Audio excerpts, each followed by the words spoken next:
Dios les bendiga y bienvenidos a esta clase de estudio del día viernes. Hoy, día de segundo nivel, donde estamos preparándonos para servir cada día más y mejor al Señor. Antes de pasar a los estudios bíblicos, vamos a pedirle al Señor que nos bendiga y vamos a tener una alabanza para que nuestro corazón esté preparado para lo que Dios tiene para nosotros. Bendito Padre Celestial, te pedimos la bendición del cielo para este día de estudio de la palabra del Señor. Abre nuestra mente, abre nuestro corazón para todo lo que tú quieres compartirnos. Te lo pedimos y te damos gracias en el nombre de Cristo Jesús. Amén y amén. Ahora sí, alabamos al Señor y luego a los estudios de la palabra del Señor. Aleluya. Te bendecimos, Rey. Te bendecimos, Jesús. Nuestro Jesús. Podemos sentir tu gozo. Podemos sentir tu río. Hay sanidad en las aguas. Queremos danzar. Podemos sentir tu gozo. Podemos sentir tu río. Y hay sanidad en las aguas. Queremos danzar. Y hay libertad en la casa de Dios. Hay libertad en la casa de Dios. Hay libertad, sí, Señor. Hay libertad en tu casa. Hay libertad en la casa de Dios. Hay libertad en la casa de Dios. Hay libertad. Hay libertad. Podemos sentir tu gozo. Podemos sentir tu río. Hay sanidad en las aguas. Queremos danzar. Una vez más. Podemos sentir tu gozo. Podemos sentir tu río. Y hay sanidad en las aguas. Queremos danzar. Y hay libertad en la casa de Dios. Hay libertad en la casa de Dios. Hay libertad. Hay libertad. Puedo danzar en la casa de Dios. Puedo danzar en la casa de Dios. Puedo danzar en la casa de Dios.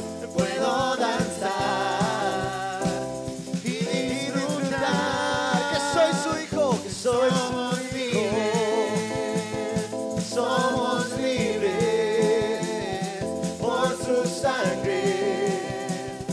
Libres soy, que somos libres, que somos libres. Somos libres por su sangre. Libre soy, libre soy. Aleluya.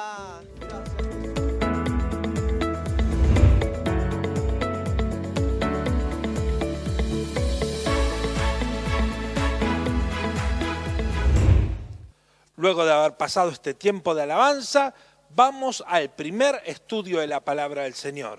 Que el Señor nos ayude, que Él abra nuestros oídos espirituales para oír lo que Él tiene para cada uno de nosotros.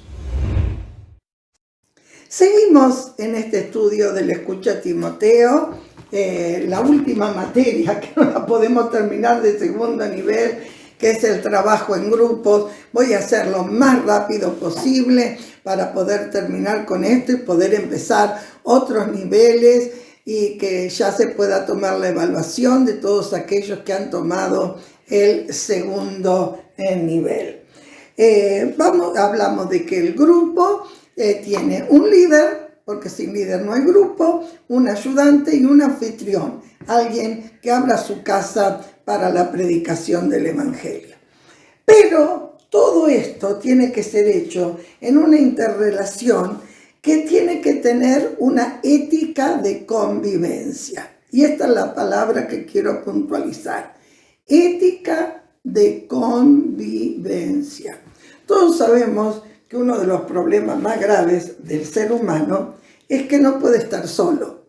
Pero la convivencia también es un problema para él. La convivencia también es en un momento crea sus cosas, ¿no es cierto? Bueno, no quiero entrar en detalle. Cada uno verifíquelo. Por eso dice en 1 Corintios 14:40, un pequeño versículo que tenemos que tener como versículo lema del trabajo en grupo. Y es, pero hágase todo decentemente y con orden. Hágase todo decentemente y con orden. ¿Qué quiere decir? Mi libertad termina donde empieza la libertad del otro. Hoy hay mucho avasallamiento de las libertades. Minorías quieren tener igualdad con el resto de todas las familias, quieren que todo el mundo aplauda la libertad de uno, no respeta el comienzo de la libertad del otro. Y creo que este respeto es algo muy importante para trabajar en equipo, para trabajar en grupo. El líder, el ayudante, el anfitrión, los hermanos del grupo tienen que tener una ética de convivencia, hacer todo con orden y con decencia. Cuando hablo de decencia no hablo de inmoralidad sexual o material, hablo de las cosas que tienen valores, Nadie hacerlo por orgullo, por competencia, por vanagloria, sino hacerlo con decencia.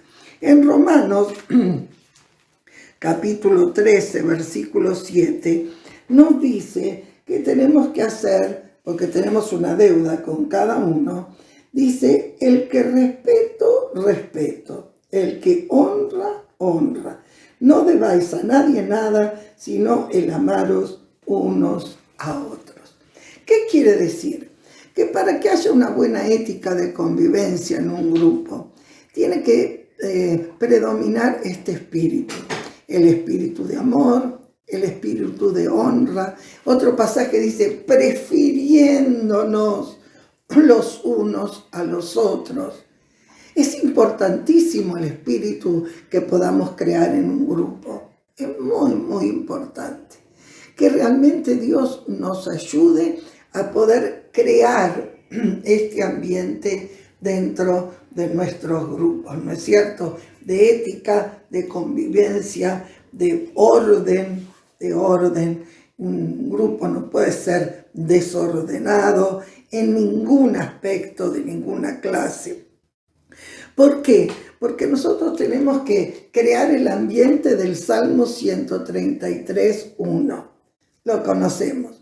Mirad cuán bueno y delicioso es habitar los hermanos juntos, pero en armonía. Lo dice el libro de los Hechos, donde estaban unánimes, juntos, descendió el Espíritu Santo. Es muy importante guardar la armonía entre los integrantes del grupo.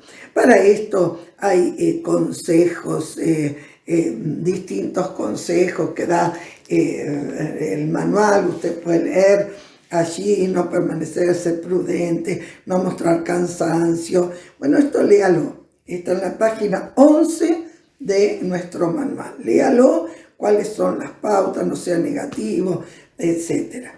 Y luego me habla de que esto mismo que tenemos dentro del grupo, tenemos que manifestarlo con otros grupos. Los grupos tenemos que trabajar juntos en armonía. Para cualquier evento, para cualquier cosa, tenemos que estar juntos y en armonía. Tenemos que ser parte de un todo, pero con esa honra, con ese respeto, considerando al otro superior, no con espíritu de competencia, no con rivalidades. Qué bueno es la interrelación de grupos, porque esto ayuda que cada uno tenga su crecimiento espiritual y que estemos libres de celos y de envidias. Señor, ayúdanos. ¿Dónde se puede realizar un grupo familiar? En cualquier lugar. en una casa, en un departamento, en un garaje, en un café, al aire libre, donde se abra. ¿Cuántas personas tengo que tener para abrir un grupo? Y bueno, por lo menos 4 o 5. El líder, el ayudante, el anfitrión y algún otro más, ¿no es cierto? No tenemos, si somos nosotros 2 solos, bueno, porque ¿se acuerdan lo que hablé de Cornelio? Que invitó a todos. Esto es tarea del anfitrión, de todos. Invitar. Si no estamos invitando al grupo y el grupo somos los 2 o 3 de siempre, eso no es grupo, perdón, voy a ser muy clara. Así que se puede iniciar hoy con 3 o 4 vidas, pero esto tiene que crecer todos los días. Tenemos que ser respetuosos, porque estamos hablando de respeto, de que el grupo es una sola vez por semana. Porque como no es en un lugar propio, no es en un lugar destinado para esto, no podemos estar teniendo, mira, mañana nos juntamos para la pizza, pasado nos juntamos para hacer este esfuerzo o el otro. No, una vez por semana está bien. Yo justo estaba con una hermana que dice, ay, yo quiero que me llame todos los días, yo quiero estar todos los días. Digo, mira, yo te voy a llamar periódicamente una vez por semana y vas a ver qué bien va a ser esto. Hace 2 meses que lo estoy probando, 3, y realmente ha sido una bendición. Las cosas que se hacen una sola vez a la semana es una bendición. Así que una de las cosas, peculiaridades del grupo es que tiene que ser hecho una vez por semana. La duración, bueno, ahora con la pandemia, 1 hora, 1 hora y cuarto, Eso de tener grupos hasta la 1 de la mañana comiendo y haciendo esto, no. Antes teníamos grupos 2, 3, 4 de la mañana, pero no, 2, 3, 4 horas quiero decir. No, ahora los grupos 1 hora, 1 hora y media, con respeto a la casa, no haciendo ruido porque podemos ser denunciados, etcétera, etcétera. Pero ya vendrá tiempos mejores. No es un culto, entonces como empezamos con la alabanza, después los testimonios, después la predicación, después la administración. No es un culto, es una reunión alrededor de una mesa, donde uno trae una expresión, el otro una pregunta, el otro un pedido de oración y por supuesto se comparte una palabra. ¿Cómo tiene que ser la palabra? La palabra tiene que ser sencilla, no tiene que ser el estudio de los 4 jinetes del Apocalipsis o de los últimos tiempos o el estudio de escatología que da el hermano Isaías. Tiene que ser una palabra de ánimo, de fortaleza, siempre cuidándose, hay que hacer el vida abundante, si hay vidas nuevas, enseñando sobre el bautismo, sobre los rudimentos, sobre la vida de fe. Y tiene que predominar un espíritu familiar, solidario, participativo de todos los integrantes del grupo. Hay 2 cosas o 3 que no se pueden hacer en el grupo. Primero, no se levantan ofrendas regulares. Si en un momento hay que hacer una colecta, bueno, se hace de alguna manera, se instrumenta. Pero muchos me preguntaron, ¿por qué no podemos hacer una ofrenda regular? No. Eso lo dejamos para las congregaciones que ya son anexos, etcétera, porque todo lo que tenga que ver con dinero público tiene que estar registrado, no es un capricho, tiene que estar registrado y tenemos que dar cuenta a las autoridades, porque este hermano dio 5 centavos, pero después puede pedirnos razón de qué hicimos con esos 5 centavos. Entonces, cualquier dinero público que se levante tiene que tener su registro y todas las demás cosas que hacen falta. La otra cosa que no se permite en los estudios bíblicos son las palabras proféticas, las palabras de guía, de exhortación. No, mejor profeticen en el templo, mejor profeticen cuando haya otros. Alguien me dijo, ay, yo tengo una palabra para fulano y me arde en el corazón. Bueno, llame a alguien mayor que usted espiritualmente y entre los 2 digan esa palabra. Es muy, muy importante decir esa palabra. Entonces, hay cositas que tenemos que tener en cuenta. Las casas tampoco tienen carteles de publicidad, casa de oración, casa de reunión, sino que el contacto para venir a la casa es boca a boca. Lo estamos haciendo, acá estamos, una cosa muy sencilla. Y el grupo siempre debe tener un espíritu y un proyecto evangelizador. Que no solamente un proyecto, vamos a tener un picnic para estar nosotros, vamos a tener una comida para estar nosotros, vamos a mirar una película para estar nosotros. No, vamos a hacer tal o cual evento para que otros vengan, con el motivo de que otros vengan. No tenemos que trabajar para adentro, sino para afuera. ¿Me pueden entender? Ese es el trabajo del grupo, hacia afuera. Esto no quiere decir que tomemos vida, que vienen un sábado, un domingo a las grandes reuniones y que, bueno, tienen que ser atraídas. Pero aparte de eso, hay que hacer un evangelismo de invitación para que otras vidas se puedan acercar al camino del Señor. Así que siempre tenemos una película, un té, un cumpleaños, etcétera. Por eso la meta de ese grupo no es, bueno, ahora que somos tantos, porque ya somos como 10 o 15, vamos a comprar un terrenito y nos vamos a edificar una capilla. No. Si el grupo crece, lo multiplicamos. Si el grupo crece, lo multiplicamos, porque hoy en día, con lo poco que hemos usado la capilla y con tanto que hemos pagado por no tener reuniones, bueno, menos.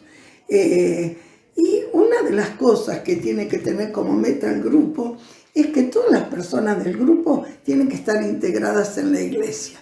Tienen que estar cantando en el coro, tienen que estar participando, tienen que velar para que vaya a la Santa Cena, tienen que ingresar a la reunión de oración, al estudio de los líderes, al estudio de los Timoteos, etcétera, etcétera, etcétera. Luego, en el grupo hay que detectar a aquellos que tienen un llamamiento, aquellos que tienen un deseo de servir al Señor. Y si yo como líder no lo puedo hacer, no decir, no, a eso no vamos a participar, porque no, yo no puedo. No, yo no puedo hacerlo, pero estando vos, me estás representando el grupo. Yo cuando veo el coro cantando, ahí veo un miembro del grupo que está representando este lugar. Y qué lindo, qué alegría para todos, integrados. Bueno, y para la próxima vez, el próximo estudio, que ya nos falta poquito, nos falta una hojita, quizás un estudio más, y terminamos esta materia, cómo comenzar un grupo. Esto lo vemos en la última clase que tenemos sobre este estudio, el próximo miércoles, si Dios quiere. Bueno, esta semana, no he estado muy al tanto de todo, pero no he recibido noticias de nuevos grupos. Espero que pronto tengamos noticias de nuevos grupos. Padre, encomendamos esta tarea, que es como el esqueleto, como la piedra fundamental, como el sostén de la iglesia, el trabajo a través de los grupos.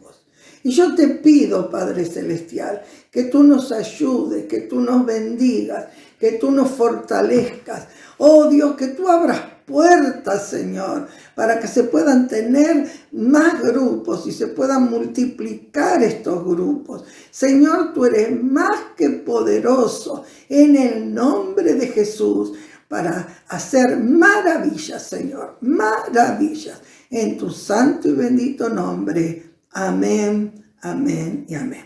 Dios les bendiga.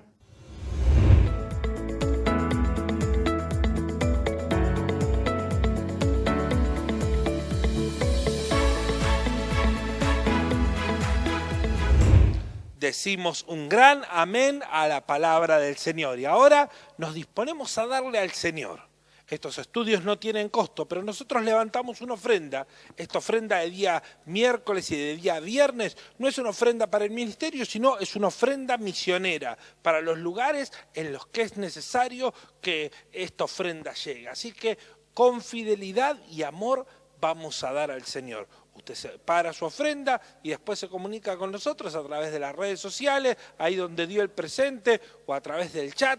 Así podemos juntos bendecir la obra del Señor. Bendito Padre Celestial, te pido que bendigas a cada uno de mis hermanos que con fidelidad y amor a ti separa su ofrenda, separa su diezmo. Te pedimos que tú los bendigas y que aumentes en este tiempo en cada hogar tu bendición. Te lo pedimos y te damos gracias en el nombre de Cristo Jesús. Amén y amén. Ahora sí, vamos a la segunda parte de los estudios de la palabra del Señor. Buenas noches, ¿cómo están, queridos hermanos, amigos? Aquí estamos una vez más en este día viernes para compartir el estudio de la palabra del Señor. Y en los días viernes estamos mirando un poquito acerca de las doctrinas bíblicas básicas, aquel conjunto de verdades bíblicas, ¿no es cierto?, que encontramos en la palabra del Señor.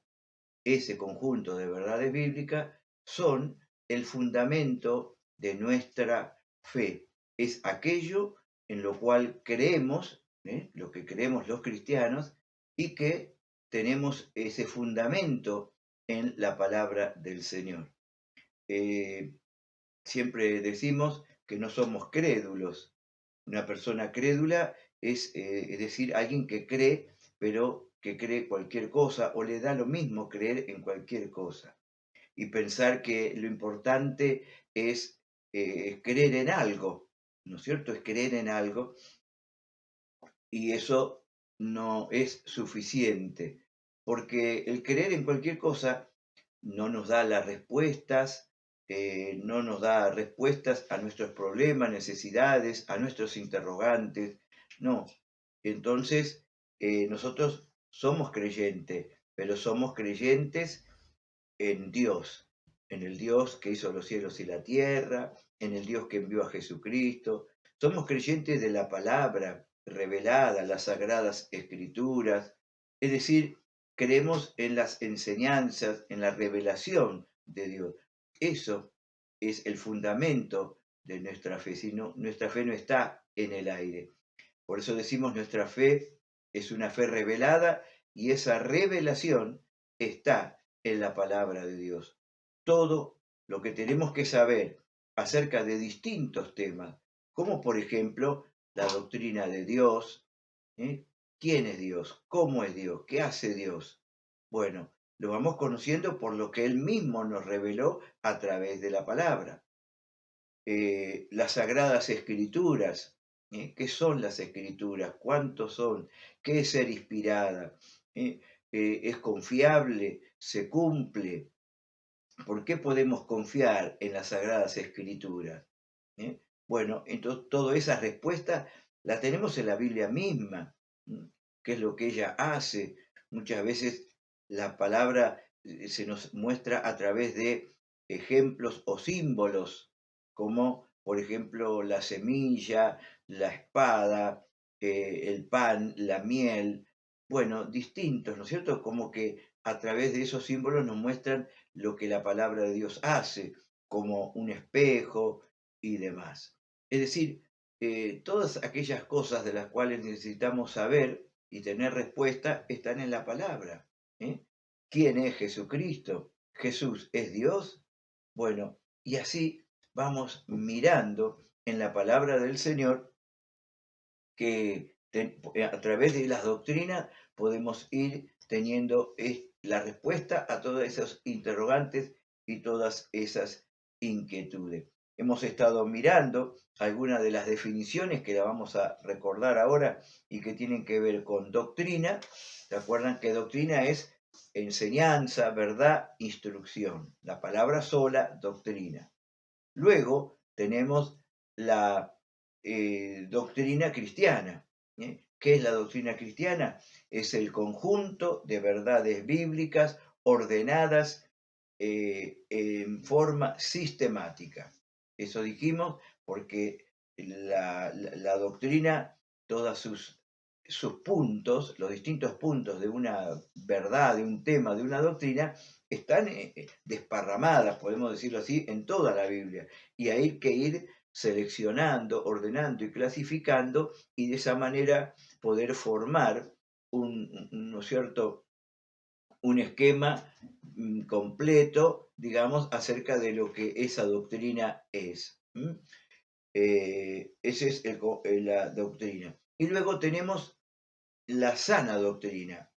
La sana doctrina es la enseñanza de la palabra de Dios en toda, ¿no es cierto?, en toda pureza, sin mezcla, sin error, sin tiniebla. Es la palabra de Dios tal como está escrita. Allí no hay agregados, no hay, fíjese que en la escritura encontramos, el apóstol Pedro, por ejemplo, habla de que algunos tuercen las sagradas escrituras, tuercen, le dan otro sentido, otro significado.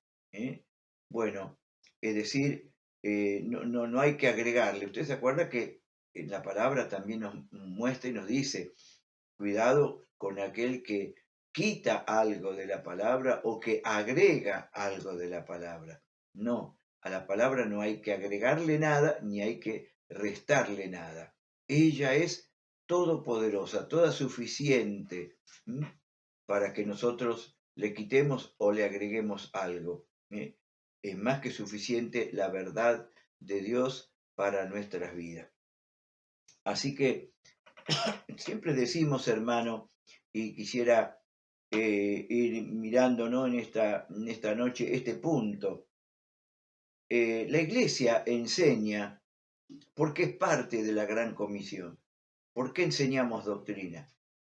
Porque así como el Señor nos mandó a predicar el Evangelio para ganar las almas, también nos mandó a enseñar, nos mandó a edificar a aquellos que han creído.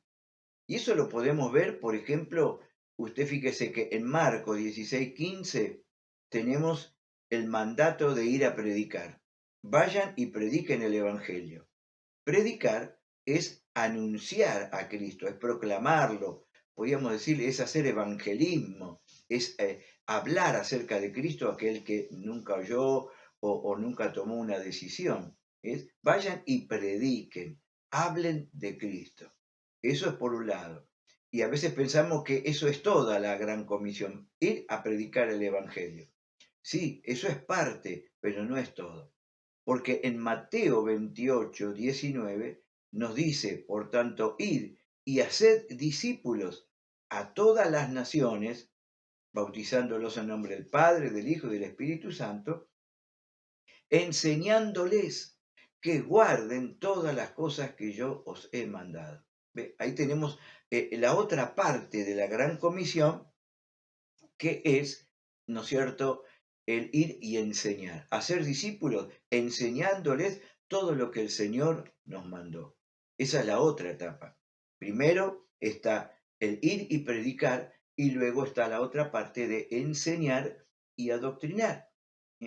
Tienen que ir, es parte de la gran tarea y misión de la Iglesia, ir a predicar el Evangelio a todas las personas, los niños, jóvenes, mayores, y luego también hay que enseñarles, adoctrinarles en las palabras, en las cosas del Señor.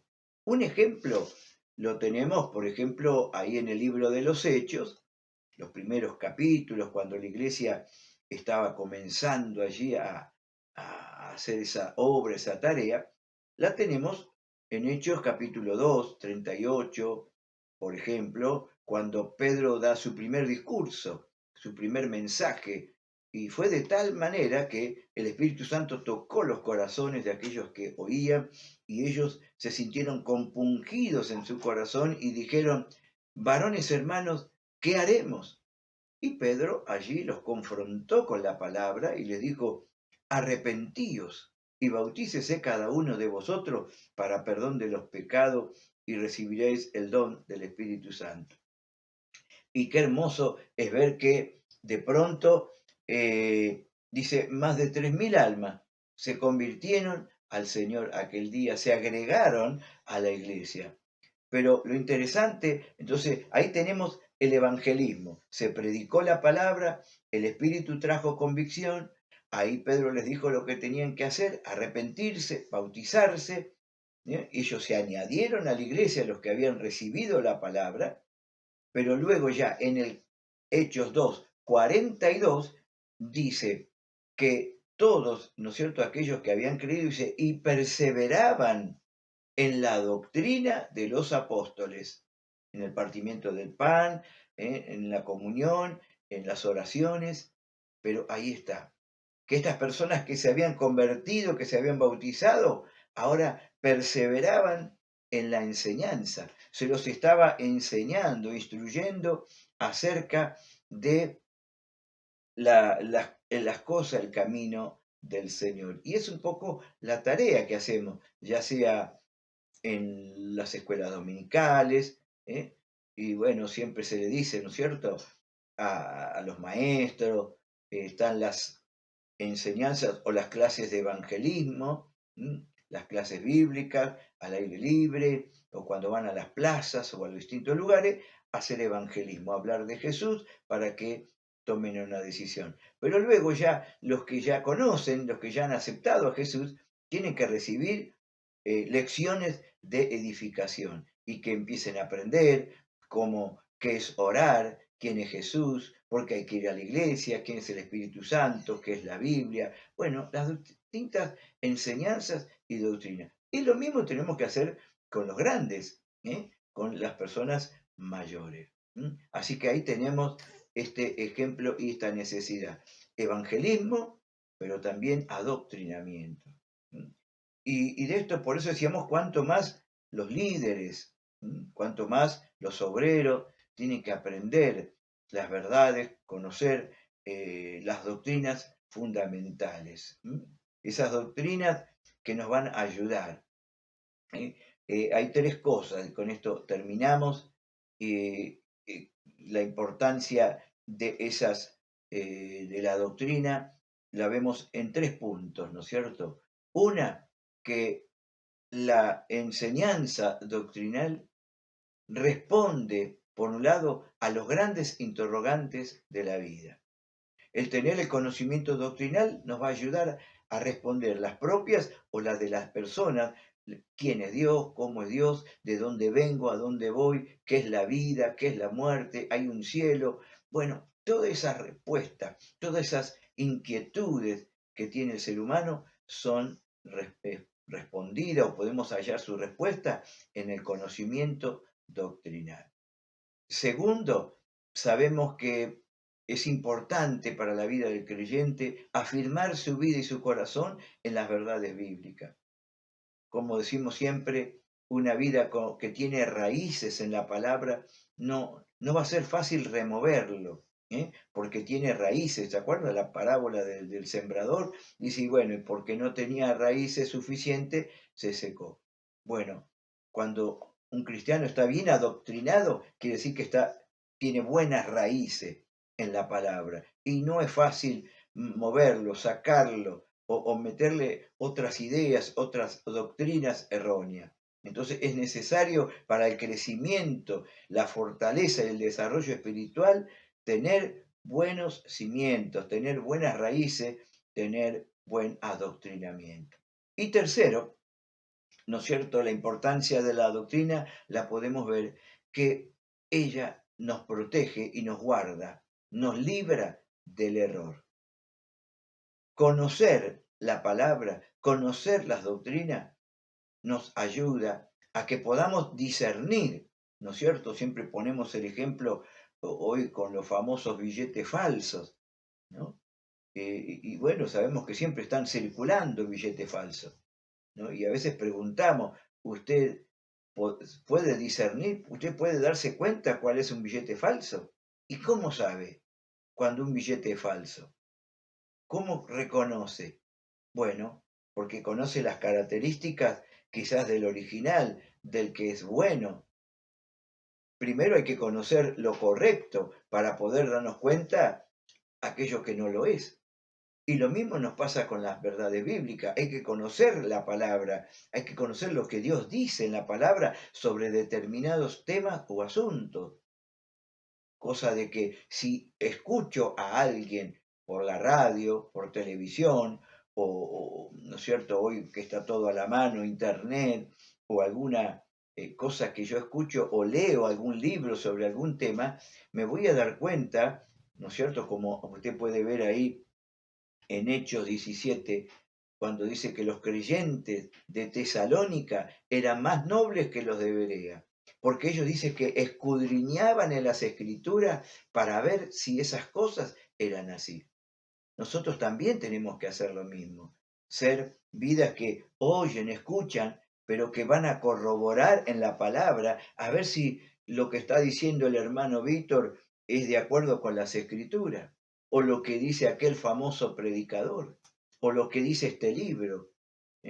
Bueno, podemos leer todo, pero con cuidado, sabiendo que lo único inefable, lo único, ¿no es cierto?, que infalible, que no se equivoca, es la palabra.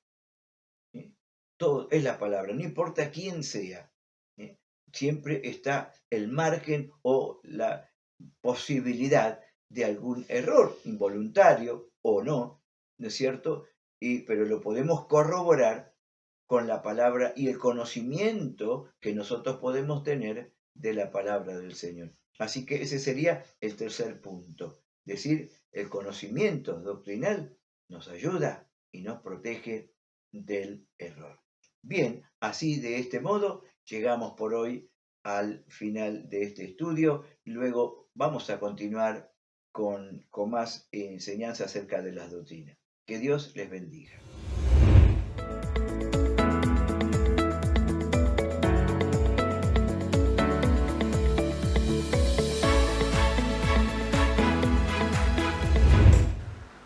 Aproximación a la escatología, una mirada bíblica y comprensible de los acontecimientos del fin. Basándonos en el libro de Apocalipsis, hemos estado recorriendo sus páginas y viendo los acontecimientos que están marcados como el final de los tiempos. Ya estuvimos viendo las profecías que ya se han cumplido, los sellos, las trompetas. También vimos las cartas a las iglesias. Pero hoy llegamos a uno de los acontecimientos más álgidos relatados en el libro del Apocalipsis, el encuentro del cielo y la tierra. Tenemos los pasajes bíblicos sobre esto en Zacarías 14 y en Apocalipsis 19. Se escuchan los pasos del amado. Oíd, Él nos llama. Juan el Bautista pregunta desde la cárcel a través de sus emisarios a Jesús si Él era el Cristo, si Él era el que había de venir. Aunque Juan estaba anunciándolo, aunque las palabras de Juan eran preparar el camino, Él mismo se preguntaba a sí mismo, y en este caso le pregunta a Jesús, si Él era el que había de venir. Jesús no le da una respuesta directa. Jesús solamente le indica las señales para que Él halle una respuesta a su pregunta. La primera venida del Señor está basada en señal de ocultación. La segunda va a ser muy distinta. En la primera, la imagen de Jesús tenía que ser buscada y solamente podía ser reconocida por fe. En la segunda va a ser puro descubrimiento, una imagen imponente de un Cristo que prometió volver y que está volviendo. En lugar de una fe inquietante, se pondrá una visión imponente. Me emociono solo de escuchar. El cielo se abre de par en par, desde los cielos el ejército viene a nosotros, Cristo entre las nubes. Ayúdanos, Señor, a estar preparado para esta hora. La pregunta que nos hacemos, ¿por qué debería regresar? A Hagamos un pequeño reconto de Jesús en la tierra. Primero, su nacimiento humilde. Nadie lo reconoció, no lo reconocieron las autoridades de Israel, solo unos pastores y unos sabios del Oriente, nosotros popularmente llamados Reyes Magos. Pero los sacerdotes, los escribas, los fariseos, nadie lo reconoció. Una infancia desconocida, lo único que sabemos es que tuvo que huir a Egipto. Quizás este fue el propósito del oro de los magos, poder recorrer en alguna caravana esta gran distancia. Un ministerio plagado de traiciones, de negaciones, un ministerio muchas veces juzgado por los que deberían haber tenido luz para verlo. Luego, una condena brutal, una muerte atroz. Me pregunto, ¿cuál es el propósito de que Jesús llegue a la tierra? Y primero, es porque es una promesa. Jesús va a volver porque está la promesa, primeramente suya. Leemos Juan 14:3. Y si me fuere y os prepararé el lugar, vendré otra vez y os tomaré a mí mismo, para que donde yo estoy, vosotros también estéis. Una promesa de Cristo a nosotros. Él mismo nos dio su palabra y nos dijo que iba a volver. Entre tanto, no nos deja huérfanos, nos deja el Espíritu Santo, pero Él va a volver.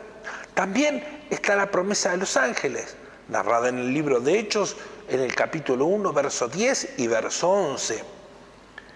Y estando ellos con los ojos puestos en el cielo, entre tanto que Él se iba, he aquí se pusieron junto a ellos 2 varones con vestiduras blancas, los cuales también les dijeron: varones galileos, ¿por qué estáis mirando al cielo? Este mismo Jesús, que ha sido tomado de vosotros al cielo, así vendrá como le habéis visto ir al cielo. Los ángeles, en el momento que Jesús es arrebatado hacia el cielo, es llevado, alzado delante de la multitud, estos ángeles dan este mensaje poderoso, este mensaje que ya Jesús lo había dicho, pero que quizás lo necesitábamos escuchar nuevamente. Este Cristo que vimos ascender va a regresar, lo vamos a ver nuevamente. También es una promesa de la iglesia. La iglesia primitiva en las cartas nos relata esta promesa. Por ejemplo, en Hebreos 10:37, pero aún un poquito, y el que ha de venir vendrá, y no tardará. Qué hermosa promesa para aquellos que aguardamos. Él ha de venir, un poquito de tiempo. La salvación está más cerca que en el momento que creímos. También Santiago 5:8. Tened también vosotros paciencia y afirmad vuestros corazones, porque la venida del Señor está cerca. No miremos la venida del Señor como algo lejano, tenemos que mirar la venida del Señor como algo que está pronto a cumplirse para nuestra esperanza, para nuestra gloria. Jesús lo prometió, los ángeles lo recordaron y la iglesia nos lo trae a memoria. Hermano, hermana, Cristo viene, no solo para arrebatarnos, sino a reinar con nosotros eternamente. También Él viene porque es el cumplimiento de la salvación. Primera de Juan, capítulo 3, verso 2 dice: amados, ahora somos hijos de Dios y aún no se ha manifestado lo que hemos de ser, pero sabemos que cuando Él se manifieste seremos semejante a Él, porque le veremos tal como Él es. Hermano, hermana, aquí hay otra parte importante de la revelación de Cristo. Nosotros necesitamos verle en su plenitud y la promesa es que le vamos a ver. la tercera parte, es la conclusión de un ciclo. Muchos han quedado con un Cristo sufriente colgado en una cruz y otros ni siquiera soportan la imagen. Los judíos no pueden conciliar un Salvador, un Mesías clavado en una cruz. Pero miren lo que dice Hebreos en el capítulo 9, verso 27 y verso 28. Y de manera que está establecido para los hombres que mueran una sola vez y después de esto el juicio, así también Cristo fue ofrecido una sola vez para llevar los pecados de muchos y aparecerá por segunda vez sin relación con el pecado para salvar a los que en él esperan. Y esta es la segunda parte, a esto nos referimos con la segunda venida. El rapto va a ser cuando una parte de la iglesia sea llevada al cielo, pero su segunda venida va a ser cuando el reino del Señor se establezca aquí en la tierra. ¿A qué nos referimos con su segunda venida? El mayor de los espectáculos. A diferencia del Cristo sufriente, la segunda venida va a ser un espectáculo de gloria, la imagen glorificada de Cristo que toda la tierra reconocerá. La primera venida todos siguieron su curso, en la segunda venida todo se detendrá, incluso el tiempo no será más. Mateo 25:31 lo relata así: cuando el Hijo del Hombre venga en su gloria y todos los santos ángeles con él, entonces se sentará en su trono de gloria. No va a ser una imagen de un Cristo sufriente, sino va a ser una imagen gloriosa, gloriosa de contemplar. Mateo 24 también nos relata que este descubrimiento hará que la gente mire a Cristo. Y cuando lo mire, va a recordar todas las veces que lo negó, todas las veces que faltó a su promesa, a su palabra. Pero ¿a qué nos referimos cuando hablamos de la segunda venida? El más grande de los espectáculos. En su primera aparición vimos un Cristo sufriente. En la segunda vamos a ver la imagen de glorificada. Aunque todos le van a reconocer, en la primera todo siguió su curso, todo parecía no importar. En la segunda todo se detendrá hasta el tiempo no será más. Revisemos algunos pasajes. Mateo 24 nos habla de que el sol se oscurecerá, que la luna no dará más su resplandor, entonces todos lamentarán. Déjeme decirle algo. Cada una de las imágenes que aparecen en Apocalipsis no es otra cosa que un llamado a la esperanza. A un Dios que no puede resistirse al clamor de los que le piden misericordia. Aún una vez más, esperanza. Daniel 7 nos habla de aquellos que vean al Cristo que traspasaron. Muchos dicen que esta palabra no se puede cumplir porque el soldado que tenía la lanza en su mano ya no existe más. O algunos incluso han inventado la fantasía de que el grupo de soldados que ejecutó a Jesús siguen vivos hasta el día de hoy para poder ser testigos de su segunda venida. Pero esto no es más que una obra de gran imaginación. Lo que está diciendo es que cada uno de los que los han negado con sus hechos, cada uno de los que lo han negado con sus palabras, que han traspasado su memoria y su imagen, cada uno de estos va a lamentar el haber estado en contra de un Cristo real y poderoso. También Daniel 7 nos habla del dominio eterno. Nos dice que esto no solamente va a ser algo pasajero, sino que va a ser algo formalmente establecido. Pero hagamos un repaso. ¿A qué tierra, en qué momento llega Jesús? Déjeme leerle lo que dice el manual. En una tierra a la que se le han terminado las misericordias y que se encuentra sumida en el caos, El reinado más feroz del anticristo y la destrucción reina por las plagas y castigos que a sí misma se ha causado por el pecado. Todo esto da comienzo al fin. Primero, el anticristo y la bestia, que ya han condenado a la gran iglesia, porque la iglesia era la memoria de Cristo en la tierra. Entonces se levantan ¿contra quién? Contra Israel, porque es el testimonio vivo que queda. Dice la Biblia, algunas naciones dirán, no deberían ir tras ellas. Va a haber algunos que van a decir, Israel no es merecedor de que lo ataquen. Pero no van a tener poder y no van a tener autoridad.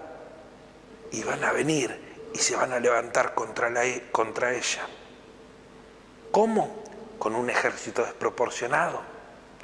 El pequeño Israel va a venir a ser rodeado con todos los ejércitos de la tierra. ¿Por qué? Porque el anticristo sabe que no se enfrenta contra la nación, contra el Estado soberano, sino se enfrenta con lo que esto representa, que es Dios en la tierra. Otra vez, al igual que en Egipto, Dios escucha el lamento de su pueblo. Un Dios atento al clamor. Por eso es que, hermano, hermana, el clamor es algo tan importante en la vida cristiana y desciende a salvarlos. En Egipto, Él mandó a Moisés, pero para este último tiempo, Él mismo descenderá. Un ejército, el ejército de Gog y Magog, el ejército más grande. Déjeme decirle algo, cuando este ejército fue profetizado en la Biblia, un ejército de 1.000 millones de personas, todavía no había 1.000 millones de personas en la tierra. Pero mire usted que hoy sería posible. Hoy ya el número de la población ha llegado a crecer tanto que un ejército de 1.000 millones puede ser posible.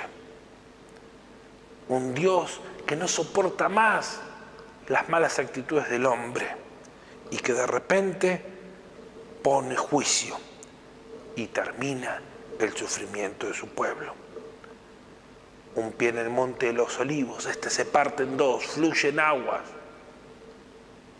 Los valles se convierten en ríos, se cumple la profecía. Y déjenme leerles este último pasaje que está aquí en Zacarías 14:3. Después saldrá Jehová y peleará con aquellas naciones como peleó en el día de la batalla, y se afirmarán sus pies en aquel día sobre el monte de los olivos que está enfrente de Jerusalén al oriente. Este pasaje también lo podemos ver en Apocalipsis 19. A esta tierra llega el Señor. ¿Y qué producirá? Producirá llanto. Llanto porque le van a reconocer que este Cristo que traspasaron ahora viene como Rey glorioso, que entra también en escena, pero con deseos de redimirlo. La gracia aparentemente terminada, una vez más alcanza para salvar al remanente fiel. No habrá nadie más en la tierra que pueda negar a Cristo. Quedará claro que Él es Señor y Salvador de la tierra. No habrá más dudas, no habrá más misterios, no habrá más mentira. La verdad irradiará a toda la tierra y todos le van a adorar. Así comienza los 1000 años de paz. Pero ¿cuál es nuestra tarea durante la espera? La parábola de la cizaña y el trigo habla de nosotros, esa parábola, habla de la iglesia en este tiempo. ¿Qué tiene que hacer la iglesia? Cargar nuestras espigas al 100%. Si la predicación exacta del regreso de Jesús, sin la predicción exacta de la fecha del regreso de Jesús, ¿cuál es nuestra tarea? Es predicar el inminente regreso de Cristo. Debemos estar constantemente empeñados en el testimonio y enfatizar en que Cristo viene pronto. No solo un mensaje de que Cristo sana, de que Cristo salva, de que Cristo puede mejorar tu vida. Un mensaje impregnado con ese anhelo ferviente de amar su venida. Debemos estar en guardia contra el creciente número de falsos profetas, de falsos maestros, de engañadores. Dice que en los últimos tiempos se van a levantar engañadores y van a decir: ahí está Cristo, este es el camino, esta es la salvación. Tenga cuidado con los que se presentan como la salvación, como el camino. Hay un solo camino, hay una sola verdad, hay una sola vida, y ese es Cristo Jesús. Debemos estar despiertos, sobrios, atentos, preparados. Debemos ser prudentes, cautelosos, cuidadosos de no salir de este propósito. Debemos ser santos, santos en conducta y en pensamientos. Debemos estar viviendo una vida de siervos llena de frutos, cargados al máximo, que cuando Él nos venga a buscar nos encuentre repletos. Debemos estar deseando sincera y ansiosamente su aparición. Esta corona que nos dará el juez justo a todos los que aman su venida. Un día el silencio se acabará, la oscuridad se acabará. Un día este Cristo va a venir desde las nubes, va a descender cerca de nosotros.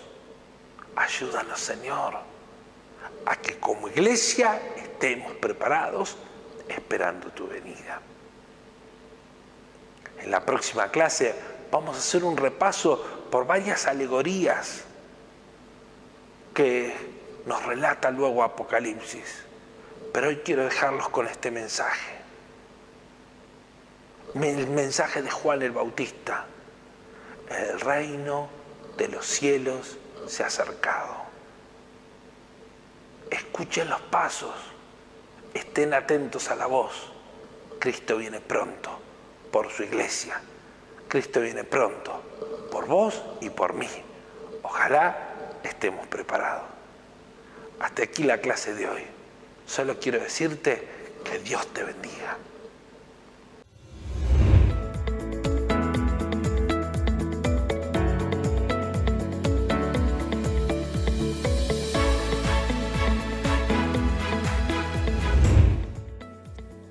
Hasta aquí hemos llegado hoy con los estudios de la Palabra del Señor.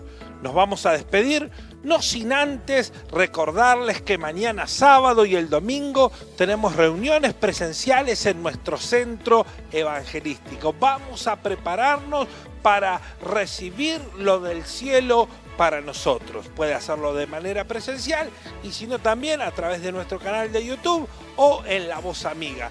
Pero no deje de buscar al Señor.